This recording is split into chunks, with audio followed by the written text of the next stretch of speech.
భూమి మీదకి వచ్చినటువంటి మనందరి జీవితాల పట్ల దేవునికి ప్రణాళికలు ఉన్నాయి.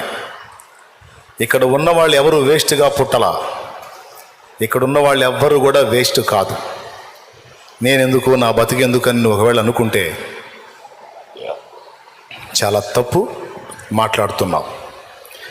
సృష్టికర్తని నిందిస్తున్నావు. నాదొక అనవసరమైన బతుకులే అన్నయ్య. అన్నయ్య, నాకు వచ్చిన కష్టాలు నీకు చెబితే నీళ్ళు లేని బావిలో దూకుతావు నేను. ఏందన్నయ్య ఒకటే, అసలు మనిషిలాగుందా నా జీవితం? ఎందుకన్నయ్య నాలాంటి వాళ్ళు అని కొంతమంది తమ జీవితాన్ని గురించి నిందించుకునే వాళ్ళు ఉన్నారు. కొంతమంది ఏమో కష్టాలను బట్టి ఈ మాట అంటే, కొంతమంది వాళ్ళు అనుకున్న ప్రయత్నాలు విఫలమయ్యి విరక్తి చెంది కూడా ఇట్లాంటి మాటలు మాట్లాడతారు. మరి కొంతమంది తమకు మిగిలిన వాళ్ళలాగా తెలివితేటలు లేనందుకు, అందరిలాగా చాతుర్యం, చాకచక్యం, నైపుణ్యం లేనందుకు, ఏందోలే ఆడెంత తెలివి కల్లోడో చూడు, ఈడెంత జ్ఞానవంతుడో చూడు, నేను ఉన్నా ఎందుకు నా బతుకు తగలయ్యన్నా.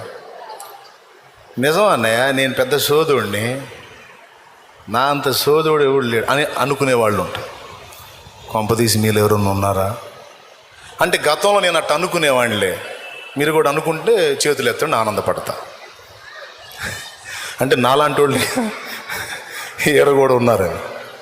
దేవునికి మహిమ. అయితే ఒక్క మాట, అంటే నువ్వు ఒక వేస్ట్ ఫెలో అయితే, వేస్ట్ ఫెలోలను తయారు చేసే వేస్ట్ పని దేవుడు చేస్తాడా? నేను ఒక వేస్ట్ ఫెలో అని నువ్వు అంటున్నావు. అంటే వేస్ట్ ఫెలో కోసం ఇంత టైం కేటాయించి, నీకు లైఫ్ ఇచ్చి, జీవవాయువు నువ్వుది, నీకోసం ప్రాణం పెట్టి, నిన్ను వెతికి రక్షించుకొని, నీకోసం ఇంత బాధలు పడింది పిచ్చి పనేగా అప్పుడు దేవుడు చేసింది. నువ్వు వేస్ట్ ఫెలో అయితే పిచ్చి మొహమా ఎప్పుడు అనుకోవద్దట. నువ్వు వేస్ట్ ఫెలో కాదు. నీ పట్ల దేవునికి ఒక మంచి ప్లాన్ ఉంది, ప్రణాళిక ఉంది. ఈ భూలోకంలో నీ అవసరత ఉంది. సార్వత్రిక సంఘానికి నీ అవసరత ఉంది. అన్య సమాజానికి నీ అవసరత ఉంది.